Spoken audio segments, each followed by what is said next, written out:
السلام علیکم۔ کہانی کارنر میں خوش آمدید پیارے ویورز، آج پھر آپ کے لیے کسی کی زندگی پر بیتی ایک سچی کہانی لے کر حاضر ہوئی ہوں۔ چلیں اپنی کہانی شروع کرتے ہیں۔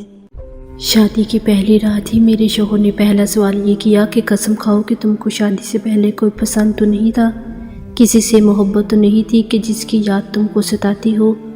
میں اپنے سواگت کے اس انداز پر دنگ رہ گئی، مگر پھر کمال سب سے کام لیا اور خود پر قابو پاتے ہوئے جواب دیا، نہ تو مجھے شادی سے پہلے کوئی پسند تھا اور نہ کسی سے محبت ہوئی۔ قسم کھاتی ہو؟ ہاں، لیکن آپ بھی قسم کھائیں گے کہ آپ کو بھی شادی سے پہلے کسی سے محبت نہیں ہوئی اور نہ کسی کی یاد ستاتی ہے۔ میں قسم کھا کر کہتا ہوں کہ مجھے شادی سے پہلے کسی سے محبت نہیں ہوئی۔ میری قسم سچی تھی، میرا دل صاف تھا، اس لیے میں مطمئن تھی، میرا ضمیر بھی مطمئن تھا۔ خدا کا شکر کہ اس کے بعد ہم میاں بیوی میں کبھی شکنجی نہ ہوئی اور نہ بد اعتمادی۔ ہم خوش و خرم زندگی گزارنے لگے، لیکن جب خدا کسی کا راز فاش کرنے پر آتا ہے تو وہ ہو کر رہتا ہے۔ ہوا یوں کہ میری بچی کی سالگرہ کی تقریب تھی۔ میں نے اپنی چند پرانی سہیلیوں کو مدعو کیا۔ اس تقریب کے بعد میرے شوہر بہت پریشان دکھائی دیے۔ وجہ پوچھی تو پہلے آناکانی کی، پھر اس طرح اپنی رودات بیان کی کہ ان کے ضمیر پر شادی کی رات جھوٹی قسم اٹھانے کا جو بوجھ تھا ہلکا ہو گیا۔ وہ اس طرح گویا ہوئے میں ایک مناسب شکل و صورت کا انسان تھا۔ جب بھی آئینہ دیکھتا کرتا اور سوچتا کہ اللہ نے کچھ لوگوں کو کتنا حسن دے دیا ہے، اے کاش کہ میں بھی حسین ہوتا۔ بس یہی احساس تھا کہ جس کے رد عمل کے طور پر حسین چہرے میری کمزوری بن گئے۔ جن دنوں میٹرک میں تھا، اکثر کالج کی لڑکیاں ہمارے اسکول کے راستے سے جا رہی ہوتی تھیں۔ میں ان کو دیکھتا تھا مگر وہ میری طرف متوجہ نہ ہوتی۔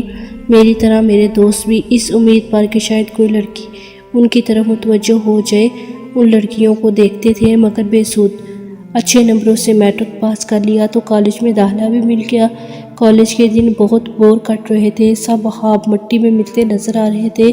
کبھی کبھی تو صبح کالج جانے کو دل ہی نہیں کرتا تھا، لہٰذا چھٹی کر لیتا۔ ایک دن میری بوریت ختم ہو گئی، زندگی خوبصورت لگنے لگی، جیسے اچانک بہار آ گئی ہو۔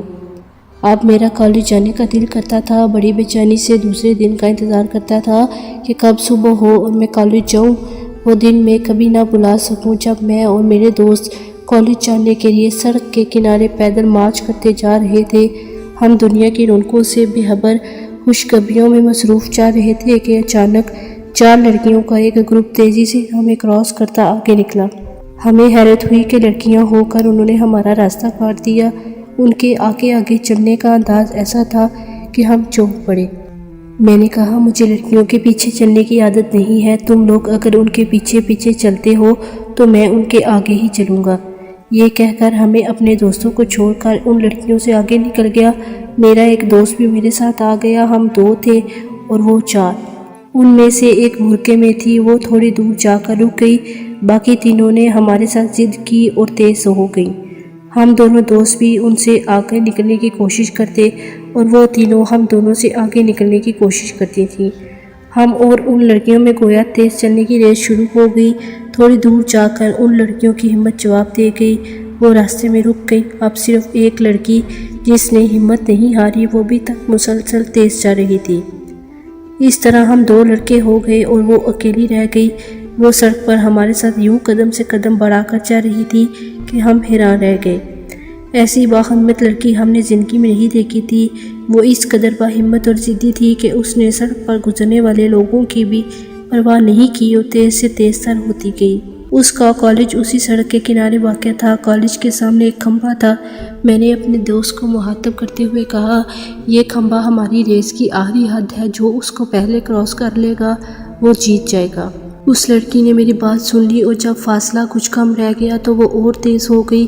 اس کا گرمی اور پسینے سے برا حال ہو رہا تھا، غصے سے رنگ بھی سرخ ہو چکا تھا۔ آخری لمحے میں ہم نے اس کے چہرے کی طرف دیکھا اور میں اس کے چہرے میں ہی کھو گیا۔ میں یہ بھی بھول گیا کہ جو حد میں نے خود مقرر کی تھی وہ سر پر آ پہنچی تھی۔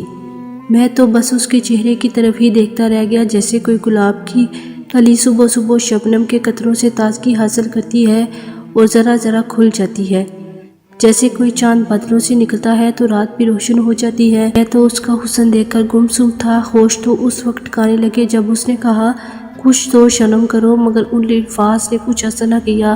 ہم تو اس کے حسن و جمال میں کھو کر رہ گئے تھے۔ وہ حسین پری چہرہ، حسین و جمیل روبرو حسینہ موقع پاتے ہی اور تیز ہو گئی اور ریس کے آخری مقام کو ہم دونوں سے پہلے ہی کراس کر گئی۔ یوں اس نے ریس جیت لی، مگر یہ نہ جان سکی کہ اس نے اس ریس کے جیتنے کے ساتھ ساتھ میرا دل بھی جیت لیا ہے۔ میں نے زندگی میں کبھی شکست نہیں کھائی تھی، ہر مقابلہ جیت لیا تھا۔ یہ میری زندگی کی پہلی ہار تھی جو مجھے اچھی لگی۔ اس کے بعد تو میں اس قدر اس پھول سی صورت کو دیکھنے کا آرزومند ہوتا تھا کہ جس دن اس کا دیدار نہ ہوتا وہ دن بہت بھاری اور اداس گزرتا تھا۔ میں نے ایک نظر میں ہی اس کو پسند کر لیا تھا۔ اس کے بعد میری یہ حالت تھی کہ صبح صبح اٹھتا، کالج کی تیاری کرتا اور جلدی سے سڑک کے کنارے آ کھڑا ہوتا اور انتظار کرتا کہ وہ پری چہرہ نظر آ جائے۔ میں جانتا تھا وہ مجھ کو پسند نہیں کرے گی، پھر بھی جی چاہتا تھا کہ کہیں سے اس کو ڈھونڈ نکالوں اور اس کے ساتھ خوب باتیں کروں۔ مقابلے والے دن کے بعد اگلے دن میں اور میرا دوست اس کا انتظار کرتے رہے، لیکن وہ نہیں آئی۔ اگلے دن بھی ہم وقت سے پہلے ہی سڑک پر آ گئے تاکہ وہ کہیں نکل نہ جائے۔ کافی انتظار کے بعد وہ دور سے آتی ہوئی نظر آئی۔ میں بہت خوش تھا۔ جب وہ ہمارے قریب سے نکل کر آگے چلی گئی تو ہم اس کے پیچھے پیچھے چلنے لگے، کیونکہ اس نے ریس جیت کر ہمیں اپنے پیچھے چلنے پر مجبور کر دیا تھا۔ دوسری بات یہ تھی کہ میں تو اس کو ہر وقت اپنی آنکھوں کے سامنے دیکھنا چاہتا تھا۔ میں نے اسے اس کی جیت پر مبارک دی ہی، مگر جواب نہ ملا۔ اس کی وجہ سے مجھے ایک فائدہ ہوا کہ میں باقاعدگی سے کالج جانے لگا، پورے پیریڈ پڑھ کر کالج سے نکلتا۔ اس کی وجہ یہ تھی کہ اس طرح میں چھٹی کے وقت ان کے کالج کے پاس پہنچ جاتا تو وہ اپنے کالج سے نکل رہی ہوتی اور میں ایک نظر اس کو دیکھ لیتا۔ ایک دن میں اور میرا دوست کالج کے راستے پر جا رہے تھے۔ رش بہت زیادہ تھا۔ اچانک وہ مجھے لڑکیوں کی بھیڑ بھاڑ میں نظر آ گئی۔ وہ سفید یونیفارم اور گلابی دوپٹہ پہنے تھی اور گلابی رنگ کا حجاب سر پر لپیٹ رکھا تھا۔ اس کا اپنا رنگ بھی گلابی تھا، شاید اس کو گلابی رنگ پسند تھا۔ اب یہ ہمارا روز کا معمول ہو گیا، اس کے ساتھ کالج تک جاتے ہوئے۔ جب وہ اپنے کالج کے گیٹ میں داخل ہو جاتی تو ہم اپنی راہ لیتے۔ میں نے کالج کا پہلا سال اسی طرح اس کے پیچھے چلتے اور آتے جاتے گزار دیا۔ کئی بار چاہا اس کو مخاطب کر کے کم از کم اس کا نام بھی پوچھ لوں۔ ایک روز میرے دوست نے مجھے اس کا نام بتایا۔ خدا جانے وہ ٹھیک نام بتا رہا تھا یا غلط، لیکن یہ سن کر دل کو تسلی ہو گئی کہ اس کا نام گلنار ہے، جبکہ میں نے اپنی طرف سے اس کا نام گلاب سوچ لیا تھا۔ پہلے سال کے اختتام پر الوداعی پارٹی میں جب وہ لوٹ رہی تھی، میں نے اس کو دیکھا۔ ہلکے میک اپ میں اس کا رنگ روپ نگاہوں میں کھپ جانے والا تھا۔ اس دن جانے مجھ کو کیا ہوا کہ پیچھے پیچھے اس کے گھر تک گیا اور رستے میں اس کو مخاطب کرنے کی کوشش کی، لیکن اس نے کوئی جواب نہیں دیا اور اپنے گھر چلی گئی۔ اس کے بعد 2 3 4 دن تک وہ کالج نہیں آئی۔ میں بہت پریشان تھا۔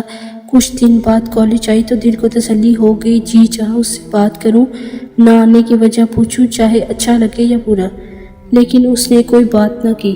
مجھے دکھ تھا کہ میں نے کتنا وقت برباد کر دیا تھا۔ کالج کا سارا سال اس کے پیچھے آتے جاتے گزارا، لیکن جب اس کا کوئی حاصل نظر نہ آیا تو بلا آہر اکتا گیا اور دوستوں سے وقت کے رائگاں ہونے کا اظہار کیا۔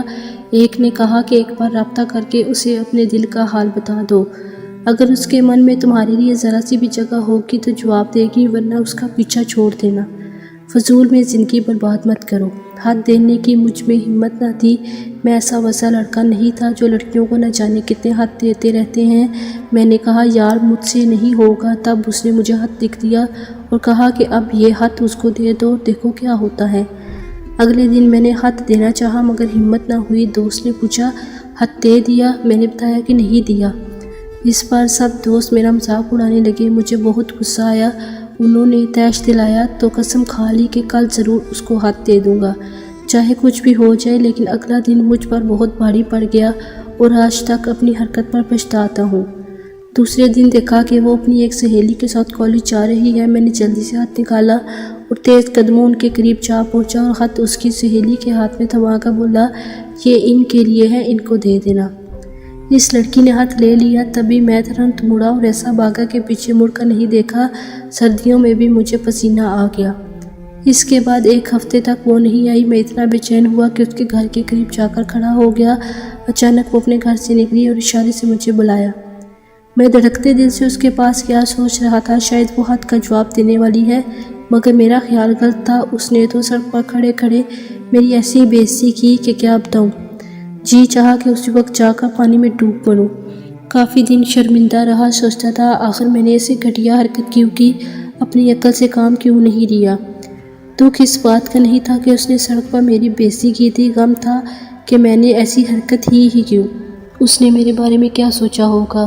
اس واقعے کا مجھ پر گہرا اثر ہوا، کئی دن تک پسماندہ اور بیمار رہا، اپنے کیے پر پچھتاوا ہر وقت مجھ کو جلاتا رہا۔ کچھ دن بعد کالج گیا، وہ سارا غصہ ان دوستوں پر نکالا جنہوں نے مجھے یہ مشورہ دیا تھا۔ سچ ہے، جب انسان بگڑتا ہے تو اپنے دوستوں ہی سے بگڑتا ہے۔ میں اب روز اس کا انتظار کرنے لگا، نظر آئی تو معافی مانگ لوں، مگر پھر وہ مجھے کبھی نظر نہ آئی۔ میرے دل پر ایک بوجھ تھا جو کم نہیں ہو رہا تھا۔ چاہتا تھا اس کو بتاؤں کہ میں غلط لڑکا نہیں ہوں، یہ بھی چاہتا تھا کہ اپنے کیے کی معافی مانگوں۔ میرے دل میں کھوٹ نہیں تھا، میں نے دل سے اسے چاہا تھا، اسی لیے اس کو بھلا نہ سکا۔ سوچتا تھا اگر میری وجہ سے یہ لڑکی تعلیم سے محروم ہوگی تو میں زندگی بھر خود کو معاف نہیں کر سکوں گا۔ اس کی اگر غلطی تھی تو بس اتنی کہ اس نے جوش میں آ کر ہمارے ساتھ ایک مرتبہ ریس لگا لی تھی، یوں وہ کبھی کسی سے بات نہیں کرتی تھی۔ اس بات کو 1 سال گزر گیا مگر وہ پھر کبھی نظر نہ آئی، نگاہیں اس کو ڈھونڈتی رہ گئیں۔ اب بھی جب کبھی اس کے گھر کے قریب سے گزرتا ہوں، میری نگاہیں اس کے دروازے پر دستک دینے لگتی ہیں۔ دل کہتا ہے شاید وہ کبھی گھر سے نکلے اور میں اس سے معافی مانگ لوں۔ تعلیم مکمل کرنے کے بعد کالج اور ان رستوں سے میرا واسطہ ہمیشہ کے لیے ٹوٹ گیا جہاں یہ ناخوشگوار واقعہ پیش آیا تھا۔ وقت گزرتا رہا، میں نے عملی زندگی میں قدم رکھ دیا اور اپنے والد کے ساتھ کاروبار میں شریک ہو گیا۔ 2 برس بعد میری تم سے شادی ہو گئی اور میں ایک نارمل زندگی بسر کرنے لگا۔ کہتے ہیں وقت سب سے بڑا مرہم ہے، ہر زخم کو مند ملا کر دیتا ہے، مگر میرے ساتھ ایسا نہ ہو سکا۔ پچھتاوے کی صورت یہ آج بھی میرے دل میں ہرا ہے، اگر وہ مل جاتی اور میں اس سے معافی مانگ لیتا تو شاید یہ زخم مٹ جاتا۔ میں صبر کے ساتھ جھوٹی قسم کھانے والے اپنے شوہر کی رداد سنتی رہی، جس کو گلنار اور اس کے تصور کی گلاب آج بھی پہلے دن کی طرح یاد تھی جس نے اس سے پہلی اور آخری محبت کی تھی، مگر یہ محبت چونکہ یک طرفہ تھی تبھی اس کو تڑپاتی، رلاتی اور دکھ دیتی رہی۔ یہ مرد کی فطرت ہے، چاہے وہ خود کتنی ہی محبتیں کر لے، چاہتا یہی ہے کہ اس کی بیوی صاف ستھرے ذہن اور پاکیزہ جسم و دل کے ساتھ اس کی شریک حیات بنے، دوسری صورت میں وہ اسے قبول نہ ہوگی۔ اپنے شوہر کی رام کہانی سن لینے کے بعد میں نے ٹھنڈی آہ بھر کر کہا، مجھے لگتا ہے سالگرہ کی تقریب والے دن تم نے گلنار کو دیکھ لیا ہے۔ نہیں تو، اس نے معصوم شکل بنا کر کہا، تم کہتے ہو اس واقعے کو 12 برس بیت گئے مگر آج بھی وہ تم کو پہلے دن کی طرح یاد ہے۔ ظاہر ہے چھپے ہوئے زخم ایسے ہی تو رسنے نہیں لگتے۔ تم نے ضرور اسے دیکھا ہے، وہ میری پرانی سہیلی ہے اور میں نے اس کو بچی کی سالگرہ میں مدعو کیا تھا۔ وہ سالگرہ میں اور سہیلیوں کے ساتھ آئی تھی، اس کو خبر نہ تھی کہ تم میرے شوہر ہو۔ جب تم نے اسے گھر میں دیکھا تو ٹھٹک گئے اور وہ بھی ششت رہ گئی تم کو دیکھ کر، اور دوسرے ہی لمحے وہ ہمارے گھر سے چلی گئی، ہے نا یہی بات؟ جب پارٹی ختم ہو گئی تم نے پوچھا تمہاری ایک مہمان وقت سے پہلے کیوں چلی گئی، اس کی طبیعت ٹھیک نہ تھی، اس نے یہی کہا تھا نا؟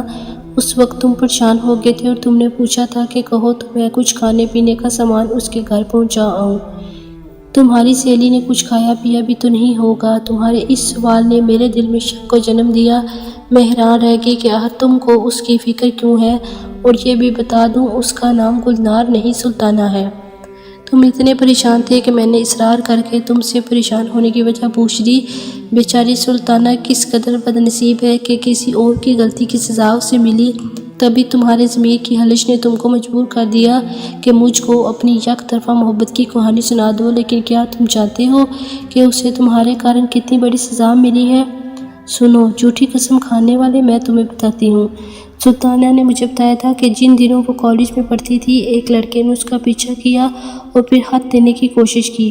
جب اس نے نہ لیا تو اس کی ساتھی لڑکی کو دے کر چلا گیا، اور وہ ساتھی لڑکی اس کی کزن سلمیٰ تھی جس کے بھائی سے سلطانہ کی منگنی ہو چکی تھی اور شادی ہونے والی تھی۔ سلمیٰ نے وہ خط سلطانہ کو نہ دیا، گھر لے جا کر پڑھا اور اپنے بھائی کو دے دیا۔ خدا جانے تم نے اس میں کیا اوٹ پٹانگ باتیں لکھ دی تھی کہ اس نے سلطانہ سے منگنی ختم کر دی اور شادی سے انکار کر کے خط اس کے گھر والوں کو دے دیا۔ یوں اس پر تعلیم کے دروازے بند ہو گئے۔ اس صدمے سے وہ بیمار ہو گئی، پڑھائی بھی چھوڑی، اور سلمیٰ کے نمک مرچ لگا کر بات کا بتنگڑ بتانے سے اس کی منگنی بھی ٹوٹ گئی۔ اس واقعے سے اتنی دل برداشتہ ہوئی کہ پھر کبھی شادی نہیں کی، اور اب وہ ایک اسکول میں ٹیچر ہے۔ میں نے تب اس سے یہی پوچھا تھا کہ کون تھا وہ لوفر جس نے تم سے ایسا مذاق کیا تھا؟ خدا جانے کون تھا، تم تو جانتی ہو کالج کے کچھ لڑکے ایسے غیر ذمہ دار ہوتے ہیں، کسی کے نفع و نقصان کا نہیں سوچتے، لیکن ان کی ذرا سی غلطی کسی کی زندگی تباہ کر دیتی ہے۔ میں کیا جانتی تھی کہ وہ لوفر لڑکا میرا شوہر ہے؟ میں تم سے شرمندہ ہوں شگفتہ، یقین کرو میں نے بات کاٹ کر کہا کہ دکھ مجھے یہ ہے کہ شادی کے پہلے دن تم نے مجھے قسم اٹھوائی، مجھے معاف کر دو۔ وہ کہنے لگے اب اگر میں نے تم کو سب کچھ سچ بتا دیا ہے تو مجھ کو سچ بولنے کی سزا تو مت دو۔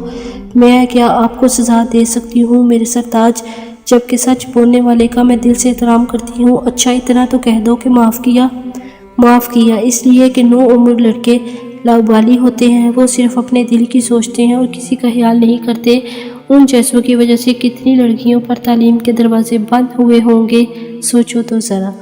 ویورز، اگر آپ کو ہماری کہانی پسند آئی ہے تو اس کو لائک کیجیے، شیئر کیجیے اور کمنٹ سیکشن میں اپنی رائے کا اظہار ضرور کریں۔ اور اگر ابھی تک آپ نے ہمارا چینل کہانی کارنر سبسکرائب نہیں کیا تو اس کو لازمی سبسکرائب کریں اور ساتھ لگے بیل آئیکن کو بھی پریس کر لیں تاکہ آپ کو ہماری ہر نیو ویڈیو کی نوٹیفیکیشن بھی ٹائم پر ملتی رہے۔ اگلی ویڈیو تک اجازت دیجیے، اللہ حافظ۔